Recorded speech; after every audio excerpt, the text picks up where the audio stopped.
Hey, hola, y bienvenidos de nuevo a este programa Hangouts in the Unknown. Yo soy Jorge y hoy veremos de mi parte sobre la psicología de los fantasmas y cómo influye esto en el ser humano y la sociedad. Paso bola a Nico.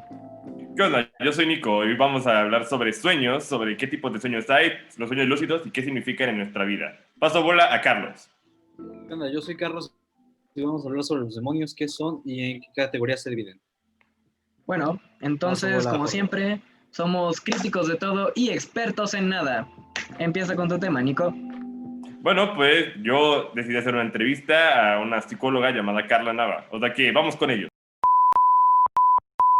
Hola Carla, bienvenida a esta entrevista de Hangout in the Unknown. Muchísimas gracias por tu tiempo. Y pues platícanos, Carla, pues, ¿qué son los sueños y qué tipos de sueños hay? Hola, pues muchas gracias por la invitación. Pues bueno, te platico. Los sueños son un canal de comunicación con el inconsciente. Son este sabio interno que nos quiere llevar a la liberación, ¿no? Y pues se manifiesta a través de todas estas imágenes. Hay varios tipos de sueños. Hay un tipo muy importante que se llama un sueño compensatorio, en donde el mismo cuerpo y el sueño compensa la falta que hay en la vida cotidiana. Existen también un poco esta parte del sueño premonitorio, en donde hay como toda un movimiento psicocorporal e intrapsíquico, en donde las personas que logran esto son personas con mucha sensibilidad, en donde pueden anticipar el suceso que vaya a pasar. Y esto tiene que ver con esta parte en donde en el sueño esta persona se permite como reexperimentar y estar en su cuerpo, habitarlo, ¿no? Eso es lo que sucede. Entonces llegas así como a un nivel muy profundo que ya puedes como percibir el futuro, ¿no? Entre comillas, ¿no?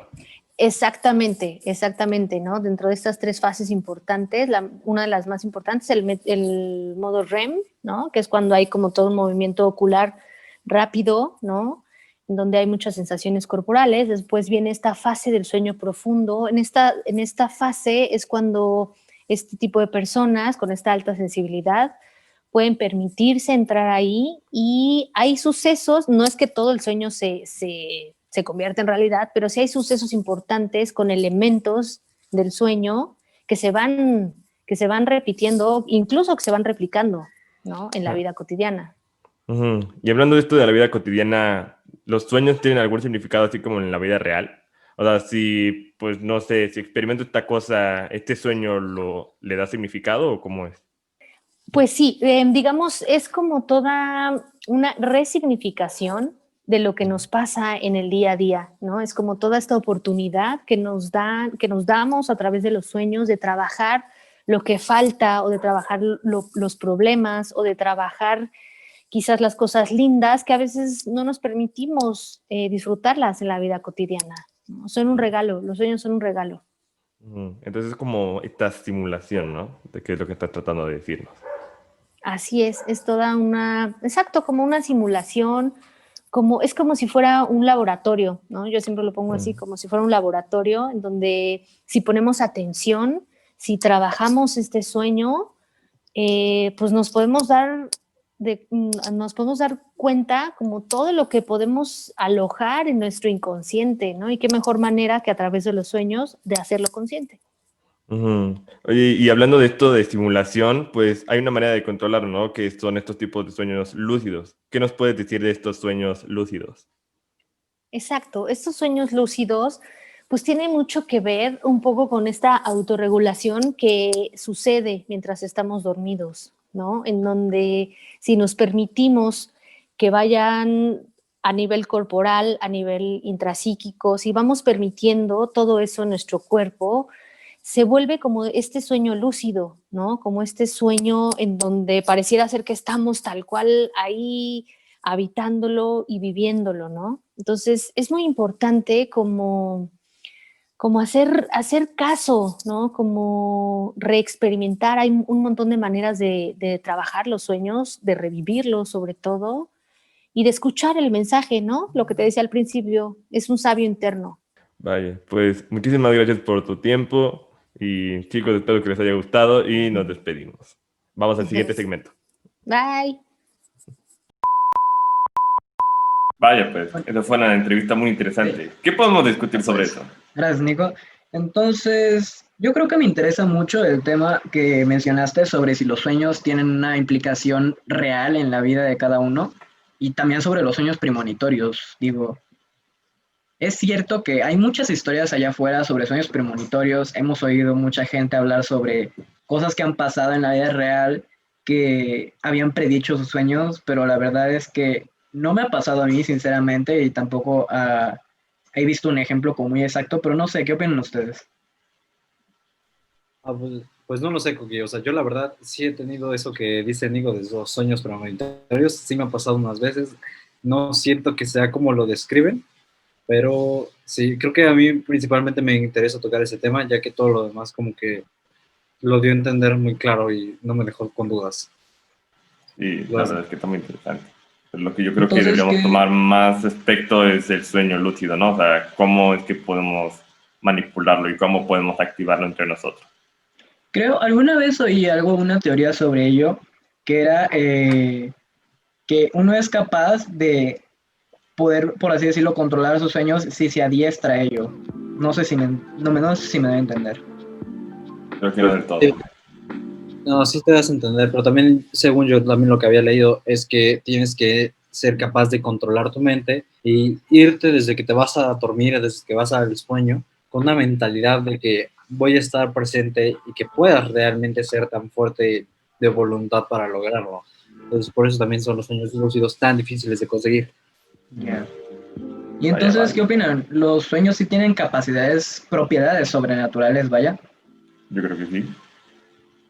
Sinceramente, creo que es algo psicológico, pero la psicología a veces puede ser bastante engañosa. ¿Y tú, Carlos? De hecho, yo estoy con Coqui en eso. Yo creo que estoy contigo, Coqui, porque es más siento que es como más de superstición de cómo lo estás viendo. Entonces, por cómo lo estás viendo y cómo lo estás sintiendo, es cómo lo transmites. Por eso pasa a veces. Ya. En fin. Pasando al siguiente segmento, mi turno. Hablaremos, como dije antes, de la psicología de los fantasmas y, como dije antes, el factor del tercer hombre. El factor del tercer hombre es algo que escribió por primera vez John Geiger hace 20 años aproximadamente, contado por un explorador de la Antártica llamado Ernest Shackleton, que sucedió que cuando ellos estaban perdidos en Antártida fueron guiados por un tercer hombre hacia la seguridad de la isla Elefante. Pero mejor no les cuento yo, mejor pongo mi video que traje para mostrarles la habilidad del tercer hombre.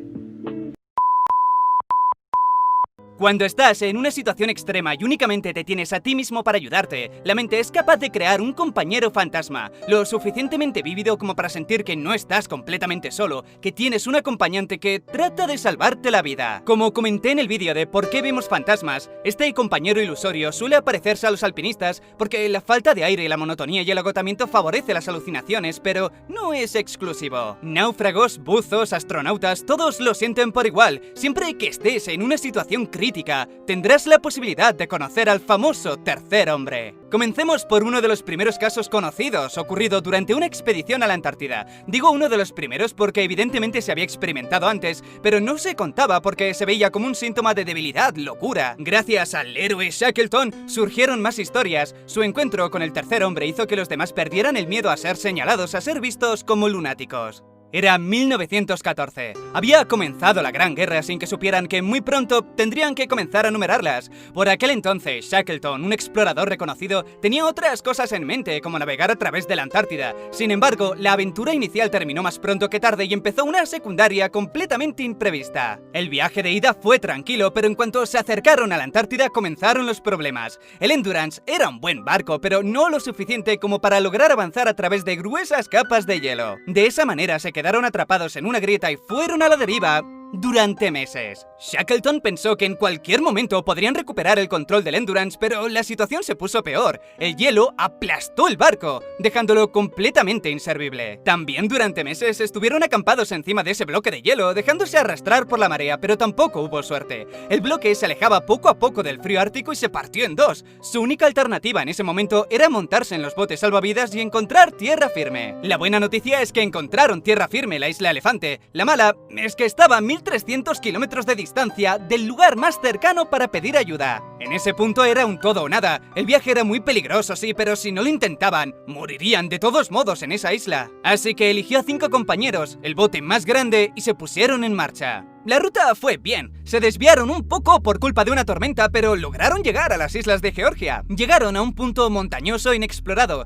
podían volver a intentarlo con el bote o cruzar las montañas a pie, pero teniendo en cuenta la suerte que habían tenido en no volcarse por culpa de la tormenta, Shackleton decidió cruzar las montañas. Dejó a 3 encargados del bote por si necesitaban un plan B y les acompañaron los otros 2. Ese camino por las montañas fue el más asfixiante. Después de meses a la deriva en el barco, en el bloque de hielo, encontrar una isla inhabitada y recorrer 1300 kilómetros en un bote cruzando tormentas estaban al límite. Esas 36 horas caminando se hicieron eternas. Shackleton sabía que había comenzado a caminar con 2 personas, entonces, ¿quién era ese tercer hombre? ¿Quién era el cuarto del grupo que parecía tener más energía que ellos y guiarles por unas montañas que nadie había visto antes? No fue solo cosa de Shackleton, los 3 lo sintieron. Había alguien que no se sentía como un acompañante, sino como alguien que sabía qué hacer, un necesario último esfuerzo. Y quién sabe si gracias a él o no, pero lo lograron. Cruzaron las montañas y pidieron ayuda para el resto. Si te fijas, en realidad se tendría que hablar del factor del cuarto hombre, no del tercero, ¿verdad? Eso es porque el nombre lo popularizó Thomas S. Eliot. Cuando se enteró de la historia, quedó tan asombrado que tuvo que escribir una estrofa inspirada en la aventura de Shackleton. ¿Quién es el tercero que siempre camina a tu lado? Cuando cuento estamos solo tú y yo juntos, pero cuando miro delante del blanco camino siempre hay otro que marcha a tu lado, deslizándose envuelto en un manto oscuro encapuchado. No sé si es hombre o mujer, pero ¿quién es ese que está a tu lado? Entonces, ¿qué les parece esa historia? Muy interesante. Como que yo sentí que fue más como, no sé si estén de acuerdo conmigo, pero siento que fue más como esquizofrenia temporal o así como algo de instinto, ¿no? O sea, de que su mente estaba en cierto estado así como de preocupación que creó a otra persona así de su subconsciente y pues los hizo guiarse. Sí, no, de hecho también les quería hablar de eso. Es algo que han estado estudiando científicos en... un científico específicamente, un neurólogo llamado B.R. Karthik, en su trabajo, el Diario Internacional de las Farmacéuticas, los archivos farmacéuticos y biológicos, dice que ciertas enfermedades mentales pueden causar que veas más fácil alucinaciones de personas o fantasmas, como lo serían la esquizofrenia, el Parkinson, el Alzheimer, la demencia o la llamada enfermedad de las vacas locas. Y de hecho, todas ellas se relacionan con una cosa que es muy interesante, que es su relación con las redes cerebrales de atención. O sea, es más fácil ver fantasmas cuando no estás poniendo atención, por así decirlo. Es como para ver fantasmas necesitas no buscar fantasmas. ¿Necesitas tener como un déficit de atención tipo así o qué? No, simplemente es como no tener una atención en el momento, por así decirlo. Por ejemplo, no tener atención al detalle, más bien. Por ejemplo, ¿por qué se dice que la gente creyente es la que más ve apariciones? La única que ve apariciones, de hecho, es porque no es por insultar ni nada, pero entre la gente creyente es más normal tener un nivel de atención al detalle más bajo. Ok, en eso tienes un buen punto. La mayoría de la gente creyente es así. Así como también los niños ven fantasmas. Que no solo es por la imaginación, que muchos dicen, sino porque los niños ponen menos atención a las cosas, como pues ya sabemos.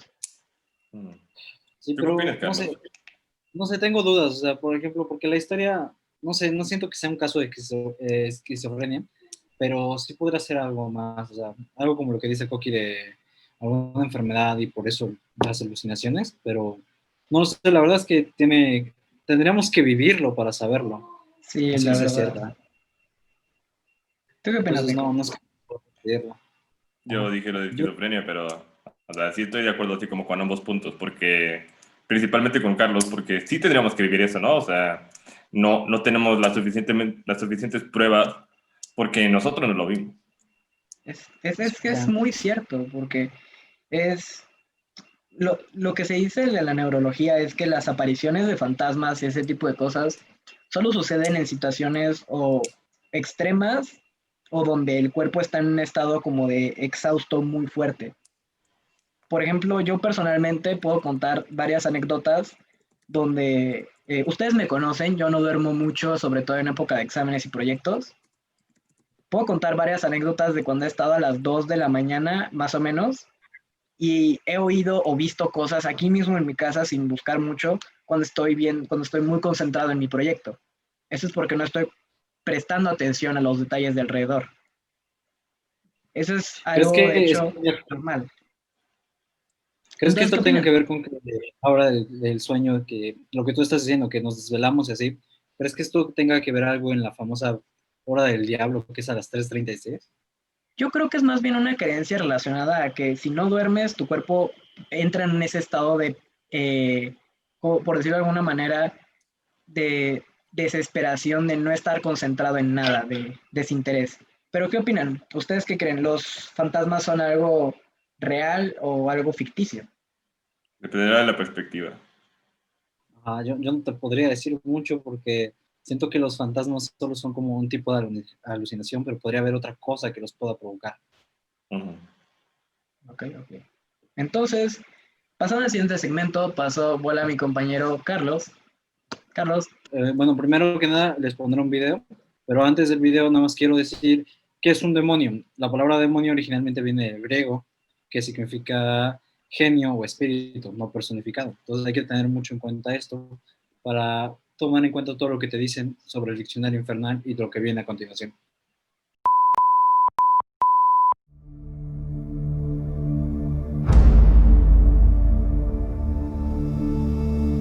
La demonología es una rama de la teología que se enfoca en estudiar a los demonios, sus orígenes y sus facultades.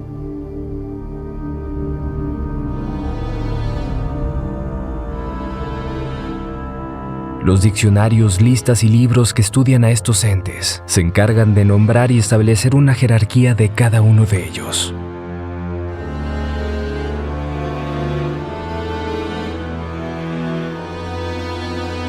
La mayoría de estos compilados tienen como fin almacenar el conocimiento suficiente para aquellos que tienen la facultad de invocar a estos entes. Por eso muchos de ellos incluyen instrucciones para invocarlos.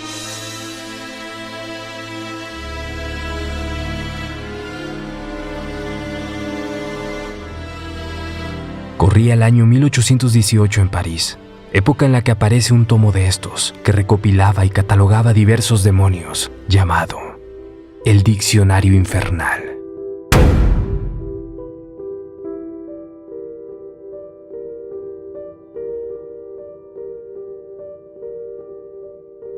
Su autor, el ocultista, demonólogo y escritor francés, Jacques Auguste. La primera peculiaridad de este libro es un sistema de valores muy especial de sus ediciones.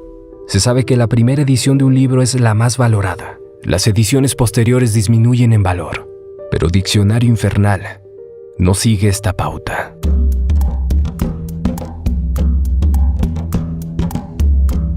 La sexta edición, impresa en 1863, es la edición más codiciada, ya que es la única edición que contiene las famosas ilustraciones. Una edición que incluye 69 ilustraciones del pintor también francés, Louis Le Breton.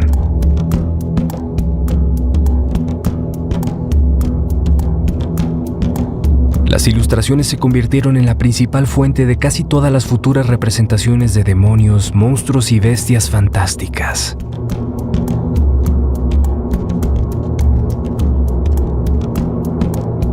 El tomo está repleto de historias detalladas de la jerarquía de cada uno de estos seres, incluyendo además figuras históricas relacionándolas con el pensamiento ocultista y demoníaco, como Napoleón o Nostradamus, e incluso el reconocido y prolífico escritor romántico, Sir Walter Scott. El Diccionario Infernal es considerado hasta la actualidad como uno de los compendios más importantes de la demonología y el ocultismo, así como uno de los registros más significativos de la creación del imaginario demoníaco. Y aún más la edición de 1863, con las detalladas ilustraciones de Louis Le Breton, que influyeron tanto a la concepción física de estos seres.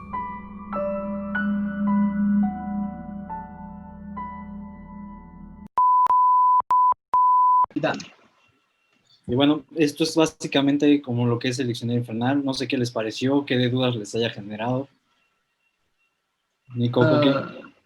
Pues la verdad es que me parece muy interesante este tema sobre la demonología, sobre todo lo que nos mencionaste hace ratito que fue fuera de cámara, que originalmente los demonios significaban como genios. Creo que todo esto junto a el Diccionario Infernal con instrucciones para invocarlos es casi como si nos implicara que invocarlos es una idea normal, por así decirlo, es una buena idea. Es que básicamente nos dicen que no son malos. Es básicamente gracias a las creencias religiosas que se les empezó a decir que son malos, porque el único poder que dicen que tienen es cuando poseen a alguien. Según Génesis 6:5, Salomón 139, dicen que Jesús sí es el único que puede conocer lo que estamos pensando y todo. Los demonios no poseen estos poderes, ya que ellos solo nos pueden persuadir de hacer cosas. Ellos usan la persuasión para que cumplan sus metas contigo.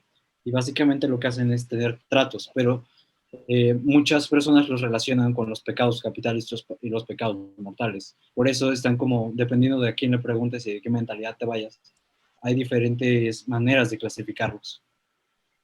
Ya. Eso está muy interesante. También yo creo que una de nuestras dudas más interesantes es por qué existen diferentes tipos de demonios, ¿no? O sea, no sé si sea uno para cada situación o son en general con diferentes variaciones. Es que se supone que van variando, son dependiendo de qué cosas. Hay desde demonios de acosos terrenales, o sea, demonios relacionados con los pecados capitales. Está, por ejemplo, Belcebú, que es el de la envidia, el de la ira es Satanás, la pereza es Abadón, avaricia es Mamón, guía es Belvagor.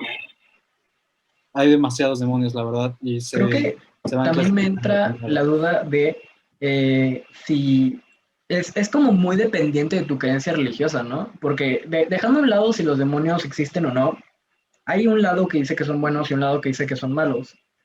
Es muy dependiente de tu creencia religiosa, ya que ambos argumentos son como muy, ¿cómo decirlo? Cerrados, por así decirlo, son muy cortos.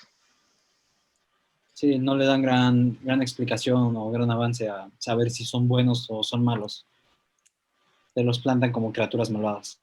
Pero abriendo como el tema, ya que lo mencioné, habiendo tanto como libros y demostraciones y pruebas físicas que dicen que los demonios existen, y sin embargo no se ha demostrado, por así decirlo, al 100% que existen, ya que no hay una confirmación de ello en ninguna parte. ¿Qué opinan ustedes? Que la vida está llena de misterios. Yo digo que es que también estos escritos y todo te dicen que tienes que hacer los pasos correctos y siento que mucha gente no hace los pasos correctos y tienen que estar dispuestos a dar el sacrificio. Entonces, también depende de cómo se haga y tal vez la razón por la que no se ha podido demostrar todo eso. Creo que es muy sugestional lo de estar dispuestos a... Pero por otro lado, sí, no, o sea, es también lo de invocar demonios, pero me refiero más en parte a lo de que existan en sí. Es como... ¿Ustedes qué opinan? Sinceramente, cuéntenme desde su punto de vista. Pues creo que lo han estado haciendo como que todo es mental, como que siempre tratan de mandarlo a que es todo tu imaginación o por alguna enfermedad o cansancio, como fantasmas y otro tipo de cosas que no podemos explicar del todo. Yeah. Yo también Como creo siempre, eso, que también son como creaciones del subconsciente, ¿no? O sea, de que tal vez estás pasando por una cosa muy mal y tu subconsciente, pues yo creo que intenta crea culparlo así a algo como más, tu... sí. Intenta como darle la culpa a algo más, crea otra parte para que tome la responsabilidad de ello. Exactamente. O sea, que tal vez alguien te estaba sintiendo triste o muy nervioso y creó así como, ah, bueno, pues aquí está el demonio o tal cosa, ¿no? Que te va a ayudar en quién sabe qué. Entonces, Ya. tal vez sí. Esa es mi opinión, tal vez. Ya, va. Es muy válida. Entonces, se nos acaba el tiempo, como podemos ver. Conclusiones finales del programa, ¿algo que quieran agregar? No, la Que verdad somos es que críticos en todo y expertos en nada. Como siempre, críticos de todo, expertos en nada, muchas gracias por acompañarnos en otra edición de Anon Hangouts. Visítenos la próxima vez que subimos un podcast, cada no sé cuánto tiempo, aún no definimos eso, pero lo veremos. Vale. Hasta luego. Bye bye.